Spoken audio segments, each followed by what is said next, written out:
आपको यहाँ का ड्यूटी के पता है क्या क्या ड्यूटी है हमारी? जी बताइए क्या क्या ड्यूटी है। यहाँ पे चारों तरफ नजरानी रखना है। कोई आए, नजरानी नहीं, निगरानी। निगरानी। और जो कोई गेट पे आए सबसे पहले उनको नमस्ते करना। कोई नहीं, सिर्फ जो ओकाया और आपके एसएफएस से आते हैं, कहने का मतलब हमारी कंपनी से, हाँ हमारी कंपनी से हो और ऐसा ओकाया से हो, हाँ उन्हीं को। बाकी तो बहुत दूसरे लोग हैं, हम किसी और अनाधिकृत किसी भी व्यक्ति को यहाँ पे प्रवेश नहीं देना है। अनाधिकृत क्या होता है, जानते हैं अनाधिकृत क्या होता है? बताइए। अन्य लोग सारे आ जाते हैं। अनाधिकृत जिसके प्रीमाइसेस में परमिशन अंदर आने की नहीं होती है, उसी को अनाधिकृत कहते हैं। आई कार्ड या पैन कार्ड, आधार कार्ड से परमिशन नहीं होता। चलता हुआ इंसान के पास में भी आधार कार्ड पैन कार्ड होगा ना, उनके पास भी अपनी आईडी होगी। तो इसका मतलब ये नहीं कि हम अपने प्रीमाइसेस में उसको प्रवेश दे देंगे। जब तक उस इंडिविजुअल का वहाँ से परमिशन, यानी ओकाया से हमारी जिस कंपनी में भी हम काम कर रहे हैं यहाँ पे, उस कंपनी के किसी अथॉरिटी का परमिशन नहीं होगा, कन्फर्मेशन नहीं होता है, तब तक उसको अंदर आने की परमिशन नहीं होती है।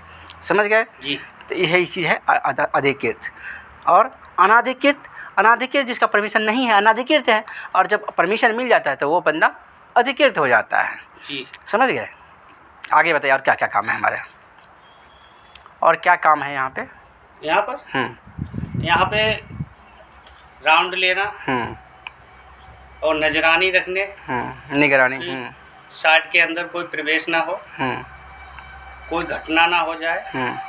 जैसे साइट के अंदर कोई भी व्यक्ति आके कुछ भी घटना कर जाए तो उसको ध्यान में अपनी नज़र में रखना। यहाँ घटना और दुर्घटना दोनों हो सकता है। हाँ, दुर्घटना। घटना दुर्घटना क्या है बताइए? घटना ये है हाँ कि आपने देर में देखा जाना कि ये कोई घटना हो गई। दुर्घटना ये है कि आपके सामने आपने रोका और अचानक कोई बात बन गई। नहीं, अब सुनिए मेरी बात को। घटना में किसी सिर्फ प्रॉपर्टी का नुकसान होता है। घटना में प्रॉपर्टी का नुकसान होता है, जैसे कोई शीशा को तोड़ दिया, ये इंसिडेंट है। लेकिन इस शीशा से किसी को चोट लग के ब्लड निकल गया तो दैट इज एक्सीडेंट। बात समझ गए? कोई किसी को चाकू मार देता है तो हम जब रिपोर्ट बनाएंगे तो उसे हम एक्सीडेंट रिपोर्ट बनाते हैं जी। लेकिन ऐसे बोलने के लिए बोलेंगे कि इंसिडेंट, लेकिन नहीं, दैट इज एक्सीडेंट। समझ गए? आपस में 5 आदमी लड़ गए, किसी का सर फोड़ दिया, वो एक्सीडेंट ही होता है। बाइक से एक्सीडेंट होता है, दुर्घटना ही तो है वो, है कि नहीं? बाइक से किसी को चोट लग गई और वो गिर गया, उसको ब्लड निकल गया, तो इसका मतलब इंसान का नुकसान होता है, तो वो दुर्घटना है। लेकिन सिर्फ संपत्ति का नुकसान होता है, इंसान का नुकसान नहीं होता है, तो वो घटना है। समझ गए? अब रही बात जिसमें संपत्ति का भी नुकसान होता है और इंसान का भी नुकसान होता है, उसे क्या कहेंगे? दोनों घटना दुर्घटना नहीं, वो सिर्फ एक्सीडेंट ही होगा, दुर्घटना ही कह लेंगे। उसको हम इंसिडेंट नहीं, एक्सीडेंट ही कहेंगे। एक्सीडेंट। समझ गए? हाँ। तो यहाँ पे कौन सी घटना हो सकती है? देखिए, ये प्रीमाइसेस जो है ना, टोटली कितना एकड़ का है? लगभग 25 एकड़। और 25 एकड़ में एक सिक्योरिटी गार्ड कोई भी रख दो, मुश्किल है इसको प्रॉपर निगरानी करना, मैं जानता हूँ जी। सच्चाई यही है जी। अब देखो, इतना बड़ा एरिया है, लेकिन उस एरिया में हम हैं ताकि इस एरिया पे कोई बाहरी आदमी आके कब्जा ना करे, कोई यहाँ का पेड़ पौधे काट के ना ले जाए, लकड़ी के रूप में बेच न दे, क्योंकि ये ओकाया की संपत्ति है और ओकाया की संपत्ति को सुरक्षित रखने के लिए ही हमें यहाँ पे रखा गया है। ठीक है? इस ओकाया की जो प्रीमाइसेस है, इस प्रीमाइसेस में कोई किसी को मार के ना फेंक दे, यहाँ ला करके किसी का मर्डर ना कर दे। वो पूरा जंगल एरिया है ना, जंगल पूरा। आप जानते हैं कि नोएडा पहले कैसा था, है कि नहीं? तो सिक्योरिटी को हमेशा ध्यान में रखना चाहिए कि यहाँ कुछ भी किसी प्रकार का घटना या दुर्घटना हो सकता है, इसीलिए हमेशा चौकन्ना रहते हैं। बेवजह भी हम विसिल का यूज़ करते हैं। ऐसे गए घूम करके एक विसिल मार दिए, उधर से आए फिर ऐसे विसिल मार दिए, उस कोने पे जाके के विसिल लगाएंगे। विसिल अगर 3-4 जगह से लगाने का मतलब है कि बाहरी व्यक्ति के ऊपर एक मनोवैज्ञानिक दबाव बनाना कि मैं अकेले नहीं हूँ, यहाँ 5-6 लोग हैं, है कि नहीं? गार्ड आते होंगे। हाँ, अंदर और भी गार्ड होगा। अरे गार्ड को तो देखा, लेकिन इसके अंदर विजिल मार रहा है, इसका मतलब और भी गार्ड है इसके साथ में, भैया गार्ड है कि ने नहीं? मुझे देख लिया। हाँ, तो ये चीज़ें होंगी। दूसरी चीज़ें, कोई अगर कुछ गलत करने के इरादे से आ रहा है तो उसको अंदर एक डर पैदा हो जाता है, अरे गार्ड कहीं देख तो नहीं लिया, जी। तो इमीडिएटली वहाँ से हटने की कोशिश किया, चला जाने की कोशिश। अब वो चला जाएगा वहाँ से तो कोई घटना या दुर्घटना नहीं कर पाया। हमारा प्रीमाइजेस तो सेफ़ है ना। कभी कोई हमारे ऊपर तो ऐसा नहीं कि भाई ये जो बंदा यहाँ पे मर्डर हो गया था या ऐसा कुछ हो गया। ऐसे जंगल एरिया में कुछ भी हो सकता है, इसीलिए सिक्योरिटी को हमेशा चौकन्ना रहना पड़ता है। ठीक है, आप कभी भी पेट्रोलिंग के लिए जाएंगे तो खाली हाथ बिल्कुल नहीं जाना। डंडा नहीं, तो से लाठी कह लो आप, मजबूत, वो अवश्य होना चाहिए, और विसिल भी होना चाहिए, समझ गए? और ख़ास करके जो नाइट के समय है तो टॉर्च का प्रॉपर बड़ा टॉर्च का प्रयोग करके के, टॉर्च मिला हुआ है आपको? हाँ, तो उस टॉर्च की रोशनी से हम इस तरह से यूज़ करते हैं टॉर्च।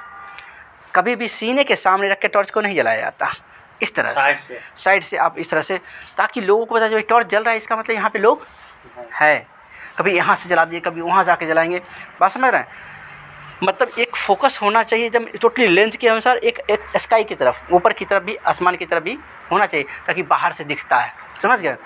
तो ये सब चीज़ें हैं जो कि हम सिक्योरिटी अपने आप को भी अलर्ट रखते हैं और सामने वाले के ऊपर मनोवैज्ञानिक दबाव बना सकते हैं कि इस प्रीमाइजेस में भाई प्रवेश करना मुश्किल है, क्योंकि यहाँ पे सिक्योरिटी अलर्ट है कि नहीं? अब गर्मी का समय है, हो ना हो कोई यहाँ पे आग लगा दे, जंगल सूखा है, आग लग सकता है, पेड़ पौधे भी जल सकते हैं, है ना? तो समय समय पे इसीलिए आप विजिल का प्रयोग करते हैं ताकि कोई इसमें घुसे ना। घास काटने वाले घुस जाएंगे, गाय भैंस लेके घुस जाएंगे, ऐसा हो सकता है। और हमारे प्रीमाइजेस में ये सब चीज़ अलाउड नहीं है, बात समझ रहे हैं? क्योंकि गाय भैंस चराने वाला भी इंसान वो कैसा है उसके बारे में आपको नहीं पता। वो गाय भैंस चराने के हिसाब से आएगा और अपना प्लान बनाएगा, वो कुछ ही प्लान बना सकता है। बाहरा बंदा तो हाँ, तो यही इसीलिए कोई भी बाहरी व्यक्ति को प्रवेश नहीं देना। अगर हम थोड़ा सा सोच ले, अरे दया दिखाएंगे, अरे कोई नहीं घास काट के ले जाएगा, सपोज मान लीजिए, लेकिन वो ज़रूरी नहीं कि घास काटने वाला इंसान आएगा तो सही आएगा, क्यों? दिन में तो इसीलिए हाँ, वो रात में फिर कुछ भी करेगा। इसीलिए कभी भी किसी भी बाहरी बंदा को हम यहाँ पे प्रवेश नहीं देते हैं। किसी भी बाहरी से जान पहचान भी है तो गेट से बाहर हाय हेलो, अंदर हाय हेलो नहीं, है ना? नहीं तो वो बैठेगा और आपसे तो बात करेगा, लेकिन वो प्लान कुछ और भी बना सकता है। इसलिए ड्यूटी में हमेशा चौकन्ना रहना है, प्रॉपर पेट्रोलिंग करनी है। कोई भी टीन सेट कहीं गिरा हुआ टूटा हुआ है तो अपने अथॉरिटी इंचार्ज जो गौरव जी हैं तो उनको ज़रूर बताइए, समझ गए? कोई भी सामान अगर यहाँ से कोई ओकाया सेंटर मंगवा रहा है या ओकाया की जो भी, तो जब तक कि परमिशन ना हो आप उसको सामान नहीं देंगे। ये नहीं कि मैं ओकाया से आएगा, मेरे पास आई कार्ड देख लो, जी नहीं। जब तक हमारी अथॉरिटी से हमारे परमिशन नहीं मिल जाता है आप हमें परमिशन दिला दीजिए। कोई पेपर दिया होगा तो पेपर देख लीजिए, फिर उनको फ़ोन लगाइए कि सर ऐसा ऐसा पेपर आया है, तो उनके नॉलेज में होना चाहिए। वो कहते हैं तभी सामान यहाँ से मूव होगा। जैसे लकड़ी का सामान है कि नहीं, दरवाजे वरवाजे, तो ये सब चीज़ पर विशेष ध्यान देना है कि कोई भी ओकाया की प्रॉपर्टी अंदर से बाहर जाने के लिए आपके पास गेट पास या परमिशन ज़रूर चाहिए।